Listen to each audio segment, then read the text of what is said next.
when we left off, we were talking about this very sort of strange, slow ventricular tachycardia that if you treat like tachycardia, which you never will because you won't do it unless the rate is 150, but if you get fooled, it can be very deadly to the patient.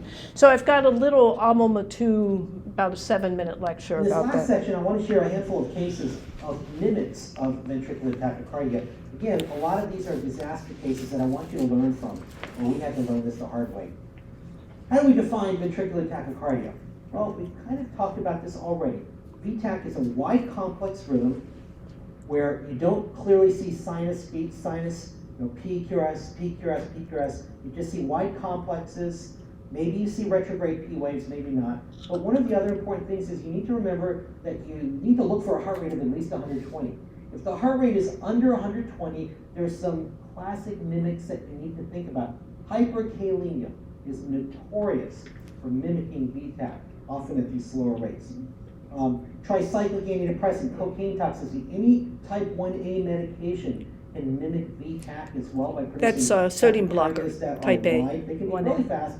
Oftentimes they're just a little bit slower than 120. And also, we've talked a couple of times already about the reperfusion arrhythmias, the accelerated idioventricular rhythm. Right? Well, you may say, what's the problem with assuming that this is VTach and just treating it for VTach? Well, it turns out that the literature has supported the concept that if you mistakenly call these VTach and treat them for VTach, you can actually induce asystole.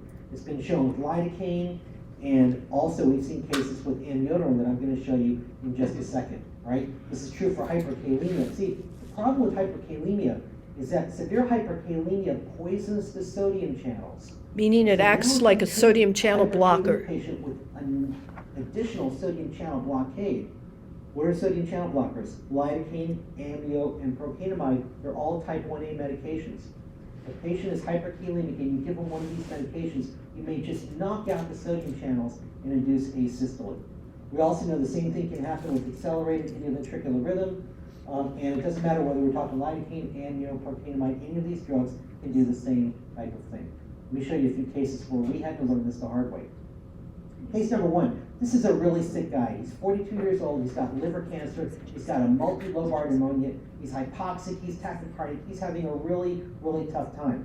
We get a 12 lead EKG on him, and honestly, this is not all that remarkable. He's got sinus tachycardia, kind of some artifact in there, but not a whole lot else going on. Now, unfortunately, the physicians that were taking care of this guy didn't know that right now, he is so pre-renal from dehydration that his potassium here was about 7.6. Again, normal be 3.5 up to maybe 5 or 5.5. So he's really hyperkalemic. Even in retrospect, this doesn't look like a terrible EKG. Maybe now that you know they're hyperkalemic, you may appreciate that there's a little pointiness on the end of those T waves there. So maybe he's got some slight peaking of the T waves there, but it's a soft call. Remember, hyperkalemia, patient's potassium is in the mid-7s or so. So what ends up happening with this patient? Well, despite being put on 100% oxygen, he's starting to tire out. He's getting lethargic, and his lids are starting to get droopy. What does that mean? It's time to intubate this guy. Well, he gets intubated with etomidate and succinylcholine. Pretty standard, but you know the problem here with succinylcholine. You give succinylcholine to somebody who's already hyperkalemic, you may just drive that potassium north to a very dangerous level. And so right after the intubation, succinylcholine, the monitor shows a change in his rhythm to this. Take a look. It's wide and it's regular, but the rate is less than 120. The rate's only about 100, 110 or so. So what does that mean? It means it can't be ventricular tachycardia. Unfortunately, this was misdiagnosed as ventricular tachycardia, and the patient ended up getting, despite the heart rate of 110, the patient ended up being treated with lidocaine and went right into asystole and could not be resuscitated. And later on, they ended up realizing that the pre-succinylcholine potassium value was in the mid-7s, and this was all probably just hyperkalemia. Case number two was a 37-year-old man who came in with respiratory distress. He's got a history of diabetes, end-stage renal disease. He's missed a couple of dialysis sessions, unbelievably, a non-compliant dialysis patient. I don't know how many people out there ever have non-compliant patients with kidney disease. Maybe rare, maybe not just a Baltimore thing, huh? Anyway, he comes in with clear-cut pulmonary edema. He's got crackles all the way up to his ears. He's in respiratory distress. He gets a quick 12-lead EKG, and there's a little bit of peaking of the T waves. It wasn't noticed. His EKG otherwise looks fairly unremarkable, and he's having a tough time breathing, so decisions made to put him on 100% face mask, non-rebreather. It's not working. He's starting to tire out, and so what does that mean? It's time to get him intubated also. Same deal. Etomidate, succinylcholine. Right after the succinylcholine, his rhythm changes, and is interpreted as ventricular tachycardia. It's regular, it's wide. In fact, the monitor is helping you out, calling it VTAC. The problem here, it's not fast enough. The heart rate's only about 100 to 105. Nevertheless, this is diagnosed as ventricular tachycardia, and the patient got a lidocaine bolus and went right into asystole and could not be resuscitated. His potassium level was also in the mid-7s prior to the succinylcholine. Again, heart rate under 120, you can't call this ventricular tachycardia. Case number 3, a 64-year-old man comes in with nausea, vomiting, lightheadedness, and flu. He's got a prior history of renal insufficiency. Now he's even more dehydrated and even more pre-renal. Again, what the physicians taking care of him right now didn't know is that his potassium was already in the upper 7s or so. When he's put on a cardiac monitor, and here's the rhythm. It's kind of a bizarre. Remember what the word bizarre in emergency medicine means? It means hyperkalemia. Well, they didn't know that. The physicians just saw this bizarre rhythm. It's wide, it's regular, the rate's about 105, and so because the patient's a little bit older, diabetes, cardiac risk factors, it's regular and wide. They call this ventricular tachycardia, but what do we know? It can't be ventricular tachycardia. It's not fast enough. Nevertheless, the patient's given amiodarone for presumed ventricular tachycardia and develops a Brady asystolic arrest and could not be resuscitated. Again, this is just simple hyperkalemia. Case number 4, 48-year-old guy comes into a community. Okay, yeah, that's where I stopped it. Okay. Okay, so questions about that? I think for you, the take-home lesson is, and I've said it last time, but I'm just going to repeat it because it's important. First of all, don't give sucks to a patient who's missed 2 dialysis sessions. I mean, that wasn't. But if you give sucks to a patient and their rhythm changes into one of these, slowish, still tachycardic, but slowish, wide rhythms, what do? Say again? Calcium. Yeah, calcium, okay? In fact, probably, my guess is, I don't know this for sure, but when they went into arrest, if they had given those people calcium, it may have saved them, okay? So questions about that? And again, just be really careful about, don't use the tachycardia algorithm unless it's fast enough to be in the tachycardia algorithm. And what's the cutoff point? Yeah, 150. Does that mean the rate is 145 and you can't be in the tachycardia? No, use your common sense on that. Okay, I'm going to finish off this part of the lesson by talking about TCAs. And the reason is because, again, there's involvement of ECG findings that may help you diagnose the patient, okay? So tricyclic antidepressants, these days have been replaced for the most part by safer antidepressants. So the SSRIs and the SNRIs are much safer. This is a pretty dangerous drug, and in a minute we're going to talk about it. That being said, it's still out there, not as much as it used to be. It's still out there because for some people it's the antidepressant that works. And also there's some off-label uses. Does anybody know the other things that something like amitriptyline is used for, prescribed for? Anybody know? So people who have regular migraines will take low doses of amitriptyline because or they may take low doses of amitriptyline because it's a preventative. It's also used to treat things like fibromyalgia. So the drug is still out there. Again, not as much as it used to be, but what is notable about the tricyclics are, if you want to kill yourself, it's the one. It's very dangerous. The other thing is, as far as I know, and I could be wrong, it's still on paramedic test. Okay, I mean, like, oral test and so forth. So it is so worth your while to memorize amitriptyline. The brand name is Elavil, okay? Another one is nortriptyline. If you're given if you're doing National Registry or protocol test and you're given a scenario and you're going through the meds and you see amitriptyline, it should wake you up and think, oh, maybe this is a TCA overdose. Very, very well worth memorizing, if only for that reason. Okay. I'm just going to go through the next bit fairly quickly. Again, this is an ECG class, but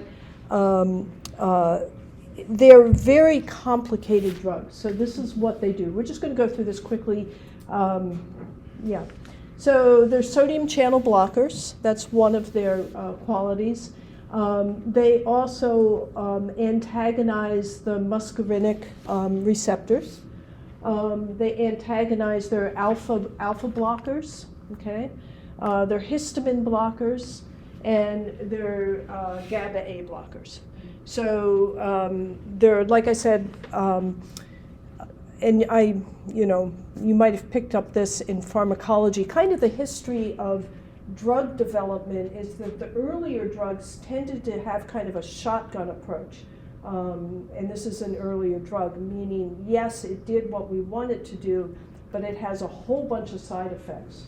And a lot of times a drug is further developed because the side effects are found to be so dangerous that, we need another kind of drug. And it's very true with the TCAs. They're very dangerous drugs, which was an impetus to develop things like the SSRIs, like, the safer antidepressants. Okay, we're just going to go through this pretty quick. It's not that terribly relevant to what we're doing, but it's interesting. So when you see a TCA overdose, there's a certain kind of clinical presentation, and we're going to go through it. So one of which is the QRS widens, the PR interval becomes prolonged. Actually, just like that's similar to hyperkalemia, and that has to do with the sodium channel blockade, also possible arrhythmia.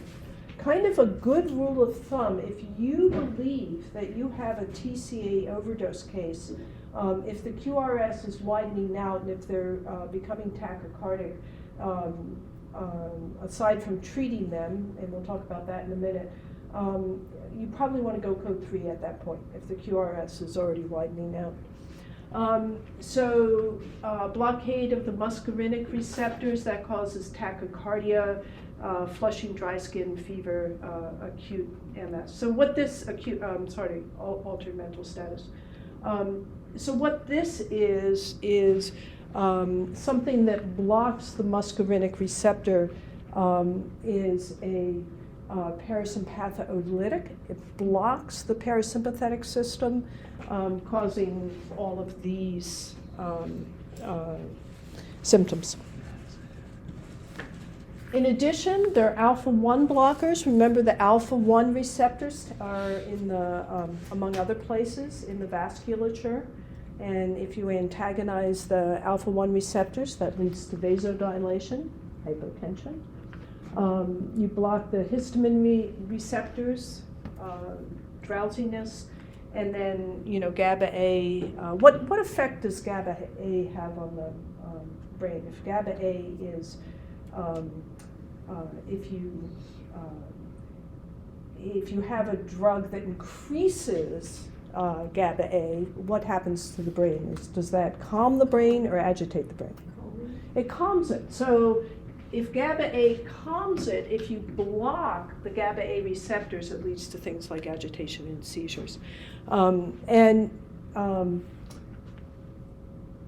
These are all pretty severe TCA overdose. But if you have a patient who is tachycardic and the QRS is widening out and they're beginning to be a little belligerent or drowsy, that means you need to treat them fast and move fast.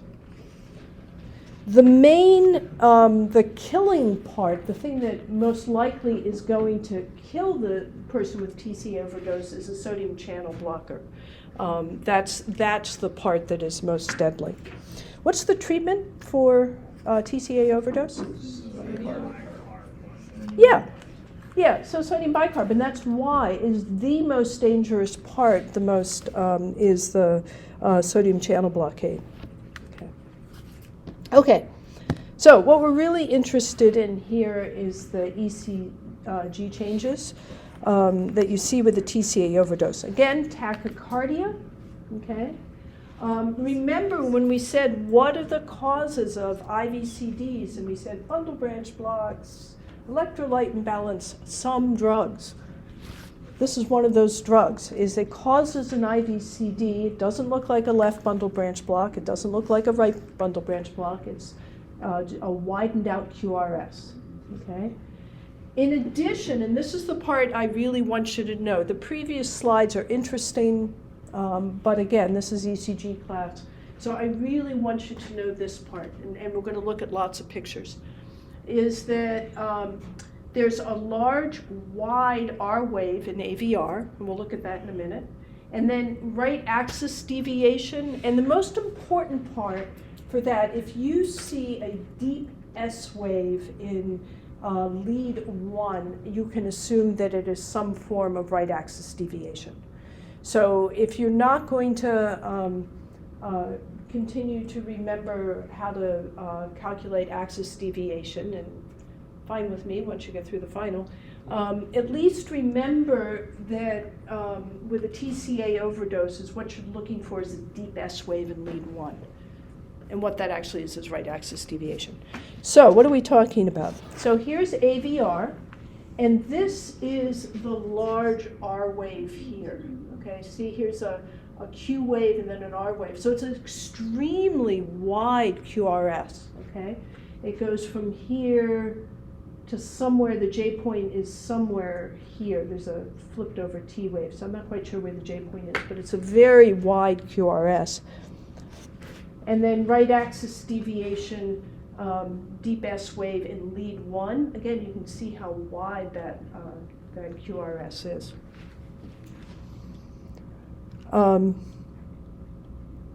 So 2 points. Just because we're going to go through and we're going to look for large R waves in AVR, and we're going to look for S waves in 1, and we're going to look for tachycardia and YQRS. That's our group of ECG changes. Just because if you think you may have a TCA overdose and you look and say, oh, no large R wave in AVR, I don't think this is TCA overdose. That's not how it works. Okay, if you see it, it gives great weight to the idea that it's a TCA overdose, but if it's not there, you can't rule it out. And again, the patients can worsen rapidly, okay? Especially once the QRS has begun to dawdle. Okay, so what we're looking for, so Brandon, first thing we're looking for is tachycardia. Do we have that? Yes. Okay. And then Natalie, the next thing we're looking for is wide QRS. Do we have that? Yes. Okay. And Grace, deep S wave in lead 1 or right axis deviation. Do we have that? Yes. We definitely do. And then the final thing, Anne, is a wide and sometimes somewhat bizarre R wave in AVR. Yes. Yeah. Okay. So all of those things are, and this was somebody with a TCA overdose. Okay. So let's look more closely at them. At it. So there's the R wave. You can see it's kind of a large, wide R wave in AVR. There's our deep S wave.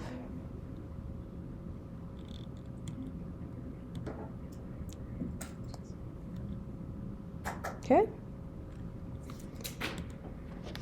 Here's another one. So Kyle, tachycardic. Yes. Okay, Riley, wide QRS. Yes. Okay. And then Koa, large R wave in AVR. Yes. It's pretty, you could probably just say, oh, yes, yes, yes. So anyway, Cody, what about the deep S wave in lead one? Yes. So. Okay, again, this is one that has everything, okay? And let's see. So this was somebody who had a really severe TCA overdose, and we can go through again, tachycardia, wide QRS, large R wave in AVR. Hard to say, to be honest, what's here.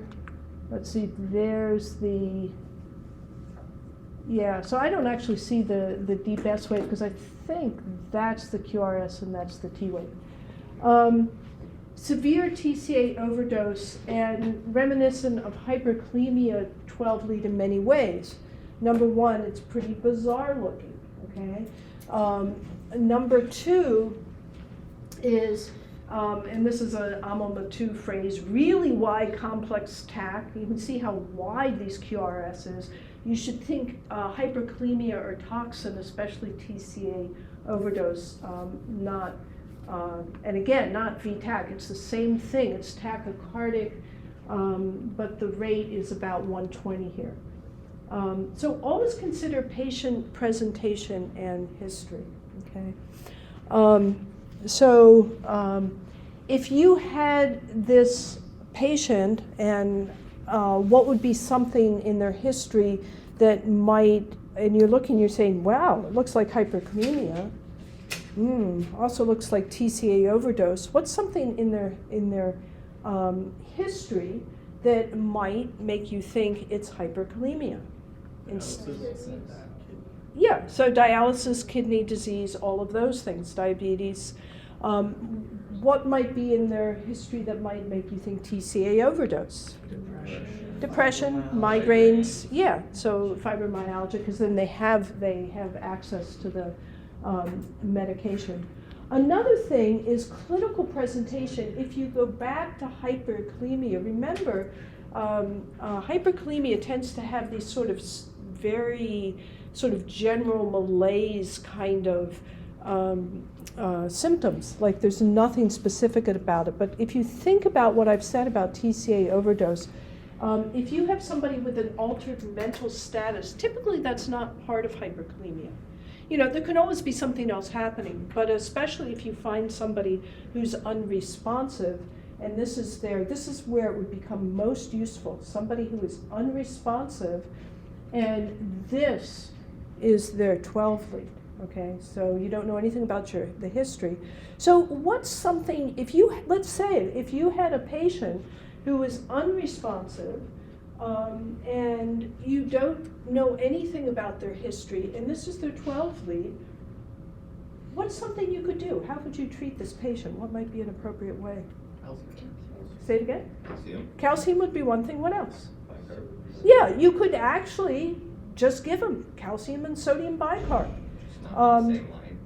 What was that? Not in the same line in quick order. There you go, thank you. But that would be very appropriate because sodium bicarb actually helps TCA very quickly. Calcium helps hyperkalemia very quickly. So it'd be, and the nice thing about both of those drugs, if you're wrong and it's something else altogether, you haven't hurt them.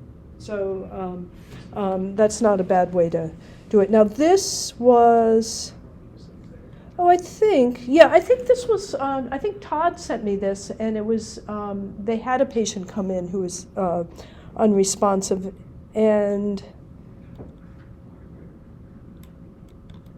so they gave sodium bicarb, and here's the ECG afterwards. So you can see it does change quite quickly. Okay. Okay, and again, tachycardia, yes. YQRS, yes. Large R wave, sort of.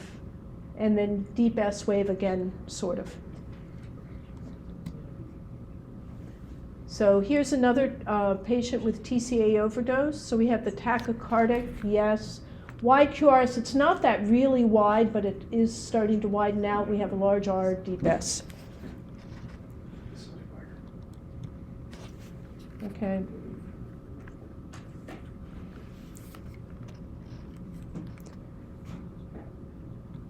Okay. Okay, so one more quick Amalmatu thing about TCA, and then we'll probably take a quick break. Okay? Now, a couple of other minutes, take a look at this. This is a really bad baseline, there's a lot of artifact, but if you look down here at the rhythm strip, it's regular and it's wide, and this actually is faster than 120, so this is a little tougher. This was, I think, a 13-year-old girl who came into the emergency department, and she was listless, and the blood pressure was about 110, 115, kind of a borderline blood pressure. And nobody knew for sure what was going on. Maybe she got some congenital problem. This was diagnosed as ventricular tachycardia. So they got some procainamide, and they were getting ready to push procainamide for this rhythm. But someone said, wait a second, why would a 13-year-old have VTAC? How about if we just try a little bicarb?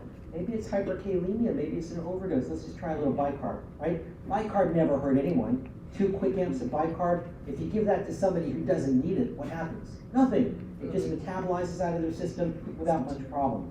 But if this is an overdose and she gets the bicarb, you're going to have her diagnosis very quickly. So they decide to do that instead of the procainamide first. They give 2 amps of bicarb, rapid push, another amp push, 2 amps of bicarb later. This is exactly what they end up seeing. Take a look. Her QRS narrows, the P waves miraculously reappear, and you've got your diagnosis. And then about an hour later, they found the suicide note at home. She had overdosed on an antidepressant, a tricyclic antidepressant. What would have happened if they gave this patient procainamide? Yeah. Right? He's already got sodium channel blockade. Now you're going to give an antiarrhythmic, which is also sodium channel blocker. He probably would have died. 2 amps of bicarb as just a test dose or a trial saved her life and gave the diagnosis away very, very easily.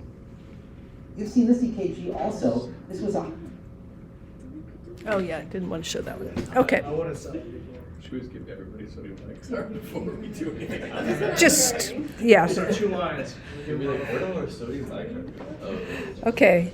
Okay, so let's take a break. It's 2 minutes, it's almost 3 minutes after 9. Let's come back at 9:15 and we'll continue on.